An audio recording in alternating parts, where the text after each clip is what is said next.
Oh, a microphony. And a phony at the mic. Quiet, numbskulls, I'm broadcasting. The Doctor of Discernment is now online. You know, much like my show, in that it's a local reaction to things that are happening on a federal level. Dispensing a daily dose of common sense. No prescription required. Wow, do I have a boatload of stuff for you, from the crazy to the absurd. Let's start getting into it because, I mean, it is bizarro world out there. And I say, if it's obvious to me, should be obvious to everyone. Oh, wow. Who could have seen this coming? This is the Fourth Hour with Greg Belfrage. Hold on to your butts. Broadcasting from the basement bunker beneath Kello Radio. Welcome to the Fourth Hour. It's great to have you along. Oh, Steve, my heart goes out to Steve. Staring at a spreadsheet for the last 90 minutes. I haven't filled one cell yet. It's going to be a great day. Hang in there, buddy. Hang in there. It could be worse. Before we get started, I've got a number of stories I want to share with you this morning. But before we get started, I want to remind you, coming up, no Greg Belfrage show next week. I will try to do the Fourth Hour, but certainly not on Monday. I'm undergoing eye surgery on Monday. I shouldn't say surgery. It's an eye procedure that I'm undergoing. It's when they described it to me, it sounded like surgery to me. So I will be out on Monday, and I'm certainly hoping. I'll be off the air next week. I have some other appointments as they want to follow up on the procedure. So I am going to try to do the Fourth Hour. I am certainly not on Monday, but we'll see how I feel on Tuesday. If I'm feeling good, and if I'm looking for a distraction, certainly I want to stay in the news a little bit. So I will try to do the Fourth Hour as I can. So be looking for me next week. I promise we'll at least be doing a little bit of something. Let's go to the New York Post. The ICE agent who shot that young woman yesterday, New York Post writes about him today. This is the man who shot Renee Nicole Good in Minneapolis. He's a Trump-supporting Christian and war veteran who has a Filipino wife, according to his family. 43-year-old Jonathan Ross has been identified as the agent who opened fire on Good. And let's see what else we can find out. His dad is talking about him. He's a committed conservative Christian, a tremendous father, a tremendous husband. I couldn't be more proud of him. That's what his father is saying. Means a lot to, I think, some of us when our dads say things like that about us. So he said his son's wife was a U.S. citizen. Would not say how long she had been in the country. So he is believed to have worked as an ICE agent since at least 2013. That would be over 10 years then. So he is a member of the ICE Aero Special Response Team. It's a specially trained tactical unit, according to law enforcement sources.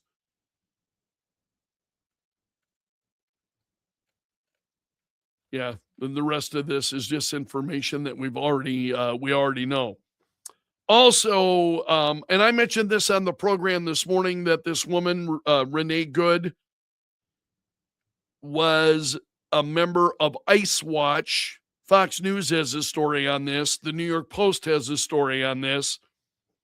Federal sources are saying this. Homeland Security told Fox News that this ICE Watch group tries to monitor, track, interfere, and oppose ongoing federal immigration enforcement operations. And that this group is found in a number of sanctuary cities. Minneapolis is one of them. So where these sanctuary cities are at, you find this ICE Watch group. The group refers to themselves as legal observers, but sources say members usually try to interfere with federal operations, trying to avoid information that I've already shared with you during the radio show. Just don't want to repeat the same things to you over and over again. Minneapolis, what's going on? Get a load of this. Wait a minute. Oh no, did I just close that tab? Hold on here. I think I did. Well, let's see if I can pick it up here. The Minneapolis mayor pleading for state investigators to be allowed into the ICE shooting probe. Jacob Fry, he made the plea today. What did he say? He said, in Minneapolis, when a tragedy strikes, there's one word that summarizes what is most important. That word is integrity. Oh, yeah, the Democrats are just got all kinds of integrity. Oh, yeah. This is not the time to bend the rules. This is the time to follow the law. This is not a time to hide from the facts. This is a time to embrace them, making sure that we're pushing for transparency every step of the way. Is that what Democrats were doing during the Joe Biden administration? Do you remember? Were they pushing for transparency about Joe Biden, his age, and the fact that what was going on? Is that I don't remember them being all that committed to transparency during the Biden administration. So New York Post has this story. I'm going to go to Fox News because I do want to find teachers union responding to some of what was going on. Oh, no, I'm not going to find it. Oh, man. They remove it. Hold on. Nope. I'm not seeing it now. Shoot. Okay, let's move on. Democrats digging in on with anti-ICE rhetoric yesterday. Trying to see if there are any in particular. Oh, Governor Tim Walz, he claimed the tragedy will be magnified 100-fold if ICE violence enters local schools. So demonstrations started almost immediately after the shooting. Demanded that ICE abandon its operations in the city.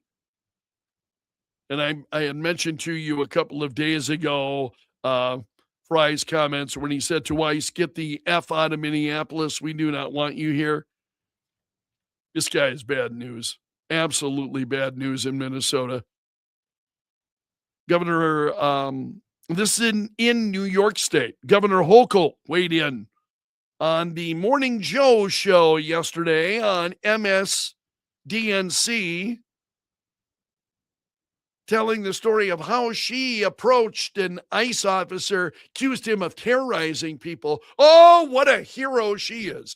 What a courageous champion of liberty. Why do you wear a mask? No other law enforcement does this because no other law enforcement is villainized in the way that ICE is. That's why they wear the masks. No other law enforcement agency is harassed, assaulted in the way that ICE is. Just absolutely incredible. And then she goes on, well, they say because we get doxxed, our families get harassed. And why do you think you are more than anybody else? Come on, you're just trying to terrorize people. She is such a clown. And she is totally already running for re-election. And that's what this is about. Democrats who want to stay in office. Carol Markowitz has got a piece at the New York Post today. You hear her quite a little bit during Clay and Buck. Carol Markowitz is a voice that you probably have heard on their program. And so she's got a piece today at the New York Post, and she is claiming, and I believe this, that the death of Renee Good didn't need to happen. Totally correct. And Markowitz says, lay all blame at the feet of Democratic elected officials and their media buddies who fanned the flames of violent protest for the past year. Then she goes on to recap what it is that had happened.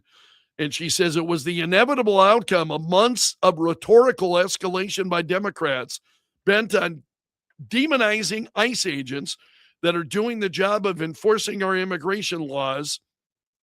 So they couldn't do anything about Donald Trump coming in and saying, you know what, enforcing the border, putting troops in place on the border. They couldn't do anything about that after Joe Biden just let anybody into the country who wanted to come into the country. Yeah, come on in. We'll talk to you in 10 years. Maybe we'll visit with you in 10 years. Meanwhile, go hide the best you can. It's just absolutely wild. Trying to see if there are any new comments. Markowitz is saying, the federal officers trained for this stuff, life and death situations. And she says the many videos of the incident tell a clear story of an agent defending himself against a 2-ton machine barreling toward him. She was radicalized to believe that ICE agents are monsters she must fight. Oh, but we're told she's such a wonderful person. Everybody who knows her, knew her, said, oh, she was just such a wonderful person. A wonderful person is not involved in protesting law enforcement actions. Wow. Legitimate law enforcement actions. We're not in the Soviet Union. See, and that's what the left, and this is what kills me. That's what they're trying to portray to certainly to Democrats, nuts, anybody who'll listen, is that somehow enforcing the law, this is, oh, look at this government oppression. We're enforcing the law. And it's just mind-numbingly stupid. So anyway, you can find the piece by Carol Markowitz at the New York Post. I won't go any more into that. We've got the mayor of New York City, Zohran Mamdani, claiming that the death of this young woman was the result of a year of cruelty from the Trump administration. These people are, I really try not to share much of what they say because it's mind-numbingly stupid. It really is. And what does CNN do? They roll out the red carpet. Here's Mamdani on CNN making these statements. And he went after Kristi Noem for her comment that the federal immigration officer was doing his job as he was trained. And he told CNN's Caitlin Collins last night, if that is following his training, then I think there are larger questions about the training that's being provided to white. Following it, he's almost run down. What? See, it's just, this is why I really debate as to whether I even want to bring up their comments. They're so insipidly stupid. They're so at odds with what we all know to be true, right? It's just absolutely incredible. I've never seen it like this. Just nuts. There is also a story now. We know who the wife of Renee Nicole Good is. Her wife has been identified. Rebecca Good is her wife.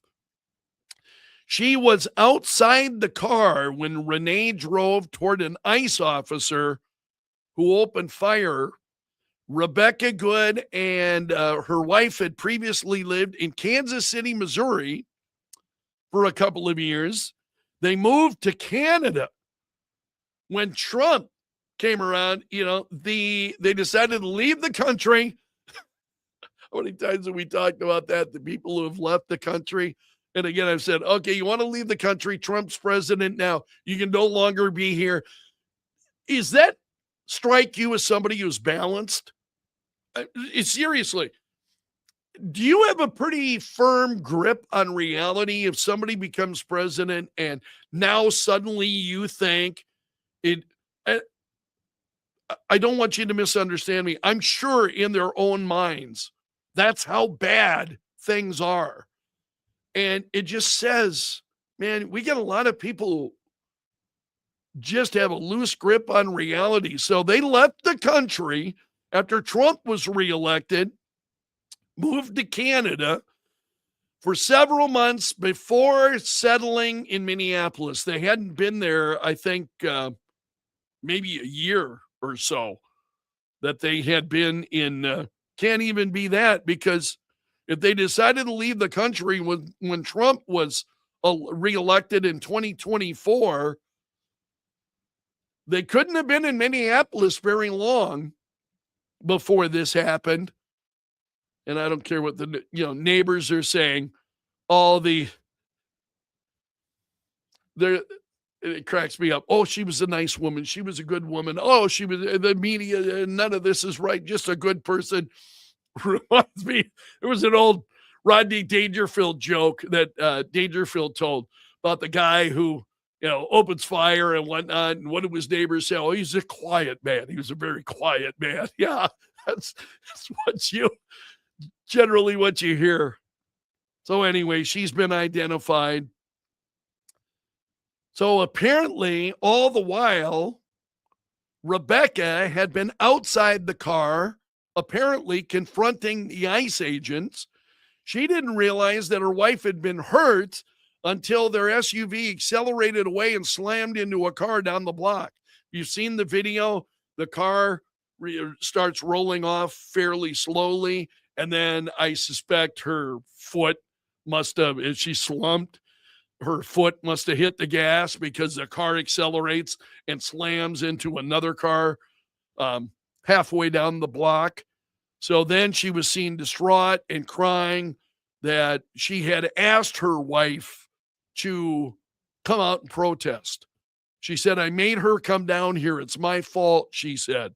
"They just shot my wife. And then she said, "I have a 6-year-old in school." So that woman has now been identified, but this is just absolutely, absolutely crazy. I wanted to see if, no, I don't have it. I did want to share, there were some comments from teachers up in Minneapolis regarding what had happened and what they're saying. And I thought, these are the folks that are, seriously, these are the folks that are in schools and teaching kids in Minneapolis. That to me, if I were up there, I would have to pull my kids out of school. I would have to say, listen, we either need to move somewhere else, or we need to teach our kids our own, ourselves. We've got to be responsible for the education of our children, rather than leaving them in Minneapolis schools. Because, and you may have heard it on Fox News Radio, the reaction from some of these folks. And it's just more and more, the more you see it, the more others are emboldened to take up these, this kind of language and say these things. And it's just really kind of shocking to me as you watch all of that unfold. Now, I'm going to leave it there for today. We're at the 20-minute mark. Thank you so much for being here. Again, I want to remind you that no fourth hour coming up on Monday. I'll be undergoing an eye procedure, but I hope to pick those up then throughout the course of the week. Next week, I will not be on the air next week. I've got appointments and so on to check on it. And they also told me to suspect a little amount of a pain associated with this.